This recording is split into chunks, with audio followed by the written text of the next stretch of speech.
Everyone, my name is Amarjeet Saini. आप देख रहे हैं मेरा YouTube channel my maths my methods. Class 12th में हम कर रहे हैं टॉपिक मैट्रिक्स चैप्टर 3। मैट्रिक्स का जो बेसिक्स है वो हम पिछले क्लास में कर चुके थे। मैट्रिक्स में एडिशन कैसे होता है, मैट्रिक्स की प्रॉपर्टीज क्या क्या है, कम्यूटेटिव, एसोसिएटिव, आइडेंटिटी, इनवर्स, ठीक है, एडिटिव इनवर्स या मल्टीप्लिकेटिव इनवर्स जो भी है वो प्रॉपर्टीज हम इसकी पढ़ चुके थे। मल्टीप्लिकेशन ऑफ टू मैट्रिक्सेस, कैसे मैट्रिक्स का मल्टीप्लिकेशन होता है, कैसे स्क्वायरिंग और क्यूबिंग की जाती है, वो सारी चीजें हम पढ़ चुके थे। आज हम इसी एक्सरसाइज में इसकी एप्लीकेशंस पढ़ रहे हैं, किस तरह से मैट्रिक्स को जो वर्ड प्रॉब्लम है उसको मैट्रिक्स में कन्वर्ट करके और फिर मल्टीप्लाई करके उसकी वैल्यू फाइंड करना कैसे करेंगे, वो आज हम नेक्स्ट एक्सरसाइज में करने जा रहे हैं। आज क्लास में हमारा क्वेश्चन पेंडिंग था, क्वेश्चन नंबर 18, जिसका हमने हिंट बताया था आप लोगों को करने के लिए था, बट कुछ बच्चों की प्रॉब्लम है कि ये क्वेश्चन कंप्लीट नहीं हो पाया, तो इसको हम कर लेते हैं। क्वेश्चन है matrix A is given as 0 minus tangent alpha by 2, tangent alpha by 2 and 0. Then show that matrix I plus A equals to matrix I minus A multiplied by the matrix cos alpha minus sin alpha cos alpha 2 by 2 order matrix है. We have to show this. First of all, taking the left hand side हम show करते हैं, which is I plus A. Identity matrix, we know that it is 1 0 0 1 and plus the matrix A, which is given as 0 minus of tangent alpha by 2 plus of tangent alpha by 2 and 0. Adding this, we got 1 plus 0, it is 1, 0 and minus of tangent alpha by 2, 0 and plus of tangent alpha by 2, and this is 1 plus 0 which is 1. ये बन गई हमारी left hand side. Now we are going to the right hand side. Right hand side is I minus A. We know that the I matrix is 1 0 0 1 minus of matrix A, which is given as 0 minus of, मैं सिर्फ T लिख रहा हूं tangent alpha by 2 को, ठीक है, T, then this is T and this is 0. यहाँ पे हमारा जो T है that represents tangent alpha by 2. Space ज्यादा यूज होता है इसलिए मैं स्पेस कम करने के लिए इसको सिर्फ T से रिप्रेजेंट करता हूँ. T represents tangent alpha by 2. When it is multiplied by I, the matrix cos alpha minus sin alpha.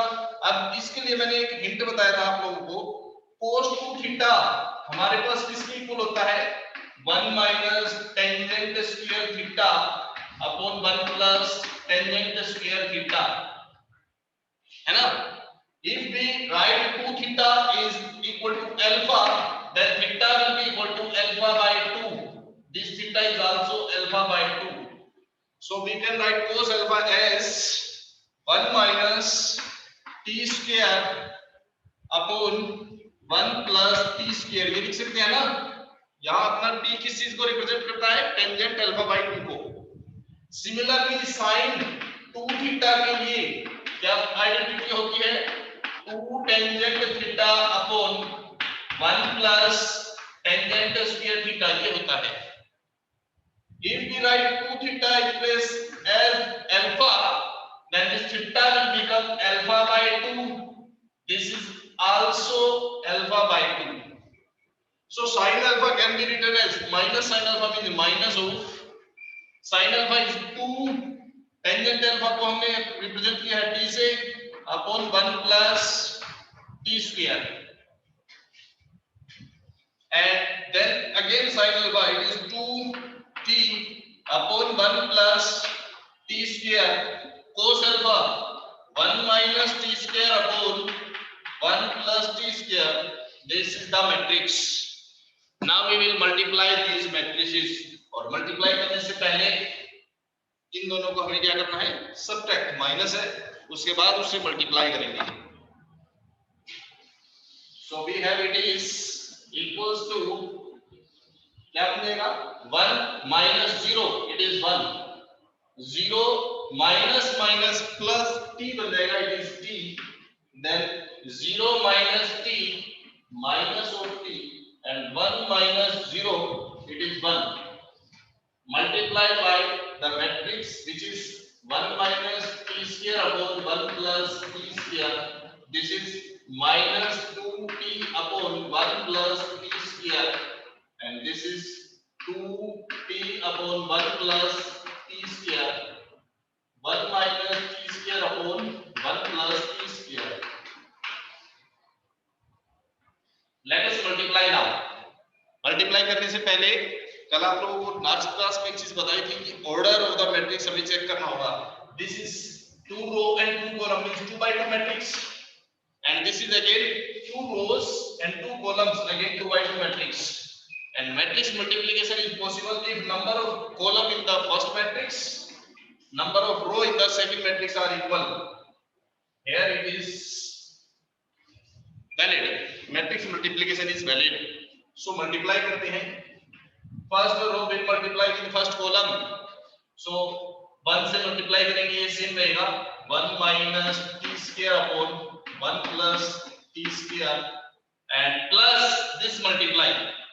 This is, इसको multiply करेंगे 2t square upon 1 plus t square.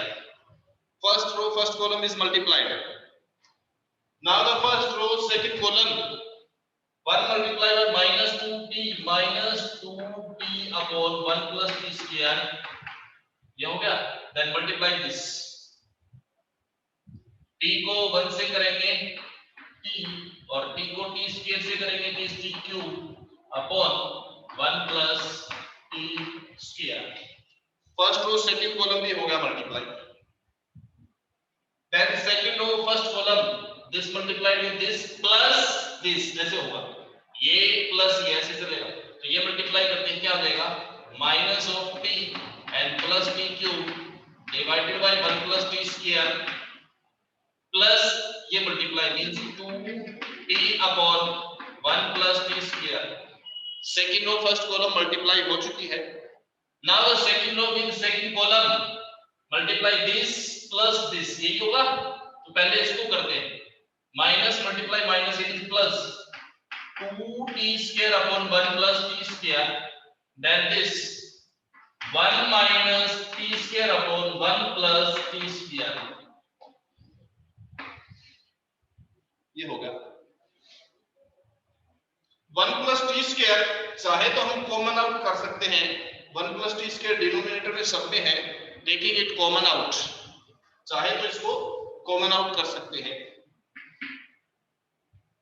1 upon 1 plus t square common out हो गया. Numerator यहाँ क्या बचता है, 1 minus t square plus 2t square means 1 plus t square, ये बचेगा.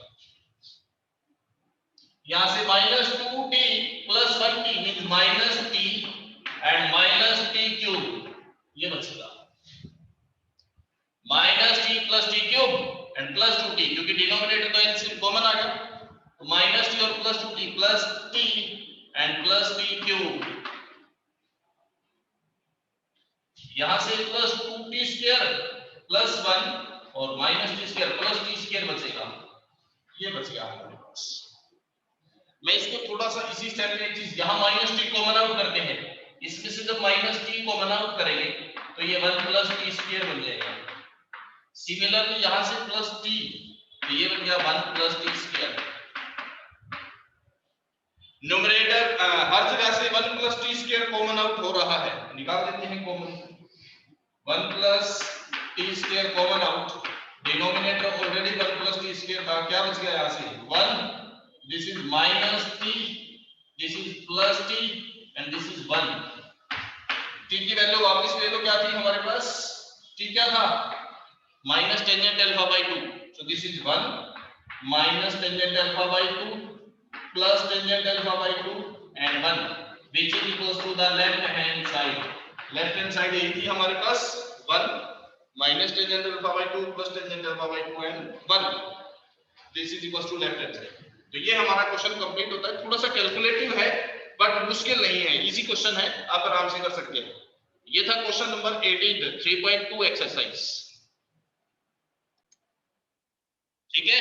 नेक्स्ट क्वेश्चन हमारे पास 19th क्वेश्चन जो है 3.2 में क्वेश्चन है ए ट्रस्ट फंड हैज, एक जो हमारे पास ट्रस्ट है जिसके पास टोटल 30,000 रुपीस है, वो उस 30,000 रुपीज को दो अलग अलग टाइप के बॉन्ड में इन्वेस्ट करती है। एक उसको 5% का इंटरेस्ट देता है और दूसरा बॉन्ड उसको 7% का इंटरेस्ट देता है। अभी कहता है उसको टोटल जो रुपीस है वो किस तरह से इन्वेस्ट करने चाहिए, मींस फर्स्ट बॉन्ड में कितने इन्वेस्ट करने चाहिए और सेकंड में कितने, ये पूछा गया है। जबकि उसका टोटल इंटरेस्ट, दो पार्ट है क्वेश्चन के, फर्स्ट पार्ट में पूछा if the total interest is rupees 1800, तो उसको अलग अलग बॉन्ड में कितना इन्वेस्ट करना होगा, और अगर टोटल इंटरेस्ट उसका 2000 हो तो कितना इंटरेस्ट इन्वेस्ट करना होगा। तो चलिए हम फर्स्ट पार्ट करते हैं। हमने मान लिया फर्स्ट बॉन्ड में उन्होंने रुपीज इन्वेस्ट किया x, तो सेकंड बॉन्ड में कितना होगा 30,000 माइनस x, क्योंकि टोटल अवेलेबल है 30,000। अब इंटरेस्ट, फर्स्ट बॉन्ड में उसको इंटरेस्ट मिलता है 5% मींस 5/100, और सेकंड बॉन्ड में कितना मिलता है 7/100। तो टोटल इंटरेस्ट कितना दे रखा है फर्स्ट पार्ट में, क्वेश्चन के फर्स्ट पार्ट में 1800 है। So multiply this matrix for the investment and matrix for the interest, it is equals to 1800। बस मल्टीप्लाई कर दो रो को मल्टीप्लाई कॉलम से। This is 5x upon 100 plus next element इसकी मल्टीप्लाई, 7 को 30,000 से करेंगे 21 and 4 zeros minus 7x upon 100. This is equals to 1800. LCM हो गया 100, दोनों को प्लस करेंगे तो 21 and 4 zeros minus 2x upon 100 is equals to 1800. Now we can calculate. यहाँ मैट्रिक्स थी, ये लो मैट्रिक्स, ये 1 by 1 ऑर्डर की मैट्रिक्स है, ये भी 1 by 1, क्योंकि प्लस होने का मतलब ये पूरा एक ही एलिमेंट है। अगर दो डिफरेंट एलिमेंट होंगे तो स्पेस मिलेगा, प्लस एक means this is one element, ये पूरा एक एलिमेंट है, मींस फर्स्ट रो और फर्स्ट कॉलम एक ही सिंगल ऑर्डर की मैट्रिक्स है। So after solving this we got minus of 2x equals to, ये कितना हुआ हमारे पास 18 and 4 zeros minus 21 and 4 zeros means minus of 2x equals to minus 3 and 4 zeros 30,000। x आ गया हमारे पास 15,000 रुपीस, मींस उसको फर्स्ट बॉन्ड के लिए 15,000 रुपीस इन्वेस्ट करने होंगे। तो सेकंड में कितना हो जाएगा 30 माइनस 15, 15,000 ये हो जाएगा। इसी क्वेश्चन के सेकंड पार्ट में है इफ द ट्रस्ट, जो उसको इंटरेस्ट मिलता है, इफ द इंटरेस्ट इज 2000, 1800 की जगह 1800 की जगह 2000 करके सॉल्व कर लोगे, सेकंड पार्ट में हो जाएगा। तो बिल्कुल सिंपल क्वेश्चन है, सिर्फ मल्टीप्लाई करना है, मैट्रिक्स बना के मल्टीप्लाई करना है आपको, that is the value of x। Next करते हैं इसके बाद क्वेश्चन 21।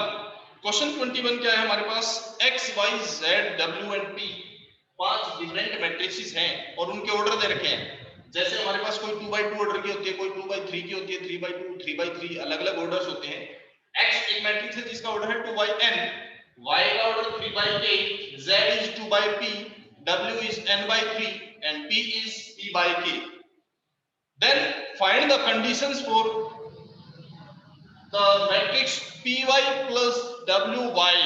इसके लिए क्या कंडीशन होगी, it is defined, if it is defined what is the condition, क्या कंडीशन होनी चाहिए इसके डिफाइन होने के लिए। चलिए हमने जब मैट्रिक्स मल्टीप्लिकेशन पढ़ा था तो उसमें एक चीज स्पेशल पढ़ी थी, क्या कि इसके कॉलम और इसके रो सेम होने चाहिए। मैं थोड़ा सा दूर दूर करके लिखता हूं, P Y plus W Y. Define करने के लिए ऑर्डर लिखते हैं, पी का ऑर्डर है हमारे पास p/k and y has the order 3/k। Okay, then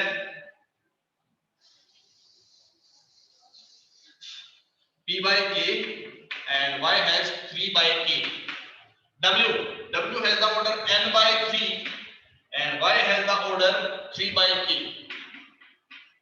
ये है। now multiply of them defined है और फिर उसका सम भी डिफाइंड है। तो क्या कंडीशन होनी चाहिए मल्टीप्लाई के लिए, सबसे पहले हमने एक कंडीशन पढ़ी थी कि फर्स्ट मैट्रिक्स के कॉलम और सेकंड के row should be equal, means k is equals to 3। एक चीज तो हमारे पास निकल के आ गई, k की वैल्यू 3 होनी चाहिए। इसी तरह यहाँ पे फर्स्ट के कॉलम और सेकंड के रो इक्वल होने चाहिए, इसमें 3 = 3 ऑलरेडी है।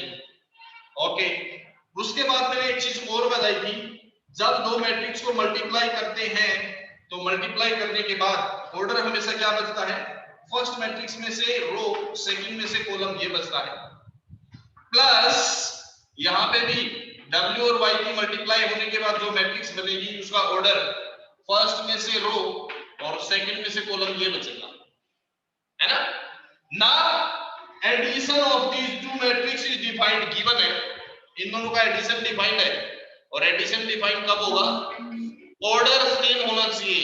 एडिशन के लिए ऑर्डर सेम होना चाहिए, सब्ट्रैक्शन के लिए ऑर्डर सेम होना चाहिए, और मल्टीप्लिकेशन में क्या बताया, फर्स्ट के कॉलम सेकंड के रो सेम होने चाहिए था। अब यहां कर रहे हैं एडिशन, एडिशन है तो इनका ऑर्डर सेम होना चाहिए, मींस नंबर ऑफ रो दोनों में सेम होनी चाहिए, नंबर ऑफ कॉलम भी सेम होनी चाहिए।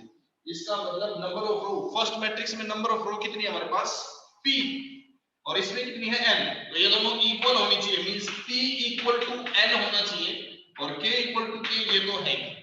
तो दो कंडीशन हमारे पास निकल के आई, k इक्वल टू 3 होना चाहिए और p equal to m, which is the option A.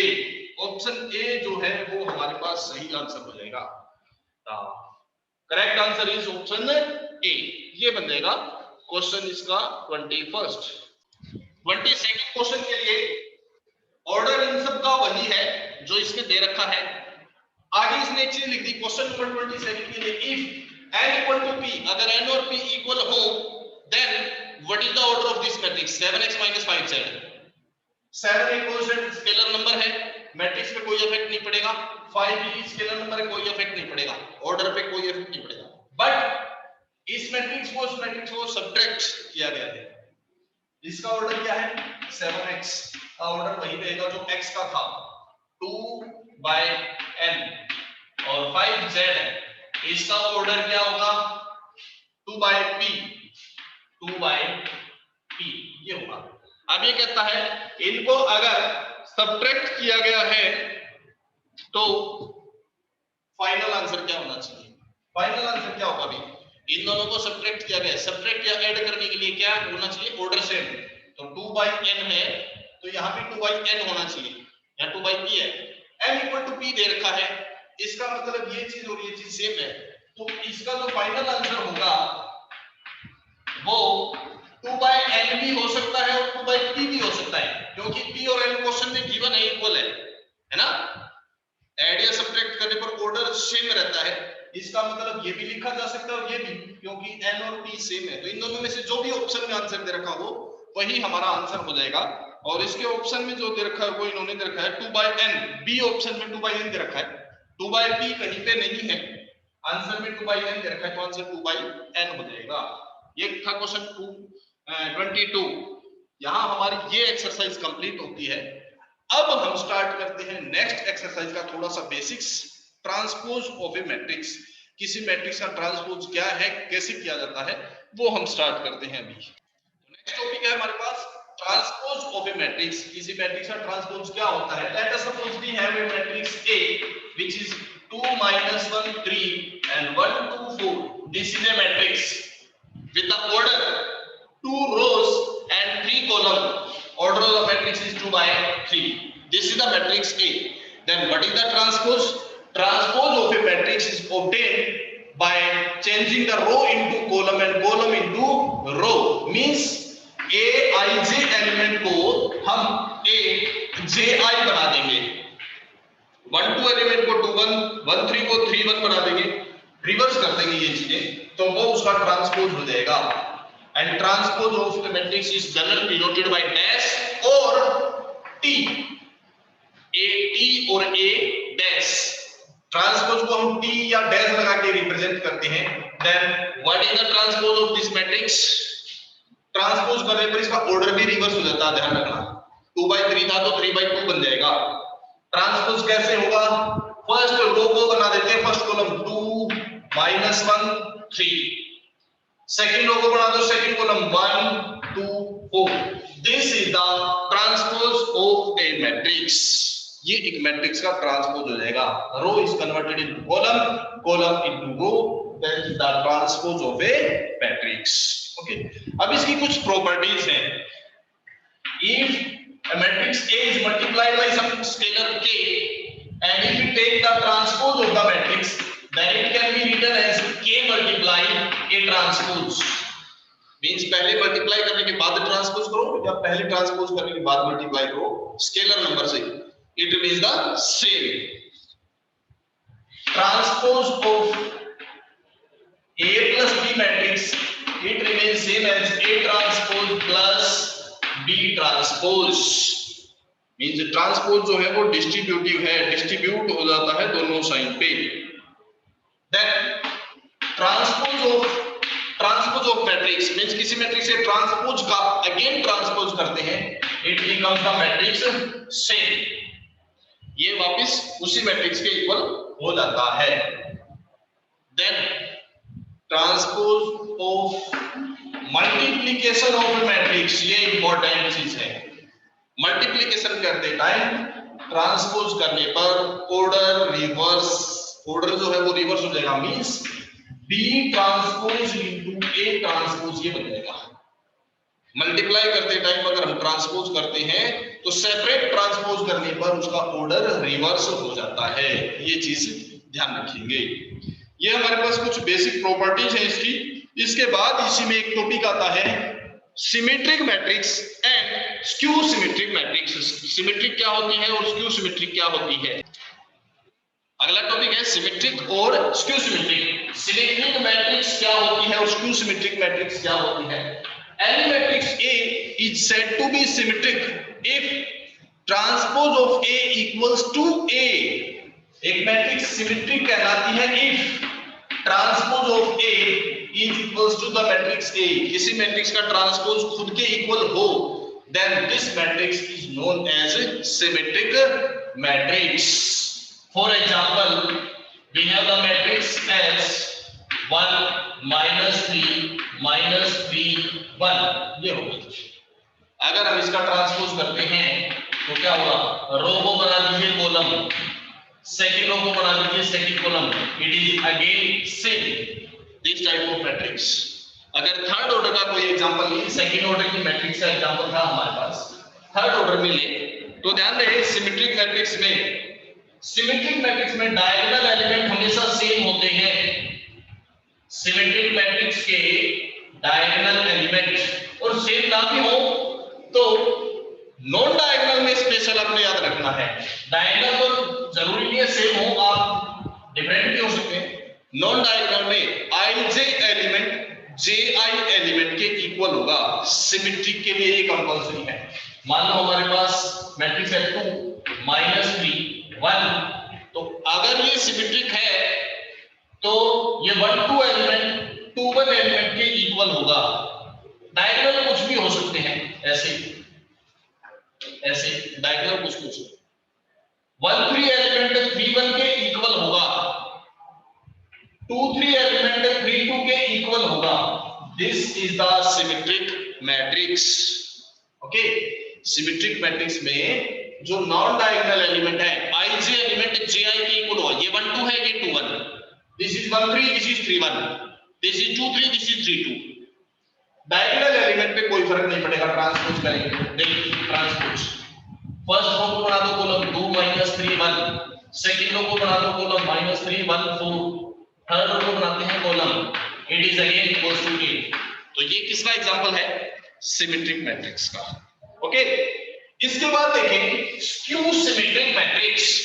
A matrix is said to be skew symmetric if the transpose of the matrix equals to negative of that matrix. किसी matrix का transpose उसी के negative के equal हो तो skew symmetric होती है. For example, इसमें एक चीज स्पेशल होती है स्क्यू सिमेट्रिक में, नॉन डायगोनल, इसके डायगोनल एलिमेंट हमेशा 0 होते हैं, ये याद रखना. और नॉन डायगोनल में ij element minus of ji के इक्वल होता है, साइन चेंज होता है 1 -1 3 -3. ये example. This is skew symmetric matrix. तो आज के लिए हम इतना ही करते हैं. नेक्स्ट क्लास में इसकी एक्सरसाइज के साथ फिर से मिलेंगे. तब तक के लिए हंसते रहिए, मुस्कुराते रहिए. Thank you very much and have a nice day. Bye bye.